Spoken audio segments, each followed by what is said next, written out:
তারেক জিয়া আসছে, বীরের মতো আসছে, বীরের মতো। যখন স্বৈরাচার হাসিনা যখন যেদিন চলে গেলেন এই দেশ থেকে, আমি রাতে শুটিং করছি, সকালে বাসায় গেছি, একটা ঘুম দিছিলাম 11টার সময় উঠে। তারপর যখন নিউজটা দেখছিলাম, একটা লাভ দিছিলাম খুশিতে যে গেছে দেশ থেকে, বিতাড়িত হয়েছে।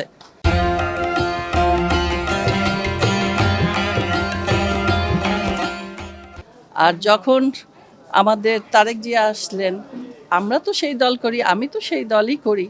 আমি ধানের শীষের দল করি, আমি তারেক জিয়ার দল করি, আমি জিয়ার রহমানের দল করি, আমি বেগম খালেদা জিয়ার দল করি। তো আমার তো মার্কা মারাই আছে। 17 বছর আমার ছেলের উপরে কেস হয়েছে, আমার উপরে হয়েছে, আমরা বাসায় থাকতে পারিনি, আমার বাড়িটা ফাঁড়ি করতে চেয়েছিল। তো এটা আর তখন বলতে পারিনি। অনেকে বলে যে কই এই, তখন বলতাম ছবিও ছিল না, কাজও ছিল না, নাটকও করতাম না।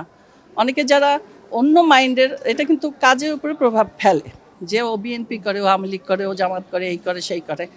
তো যাই হোক, তারেক জিয়া আসছে, এটা তো অবশ্যই ভালো খবর। আর আমরা অনেক খুশি হয়েছি, এটা ভাষায় প্রকাশ করার মতো না। বীরের মতো আসছে, বীরের মতো।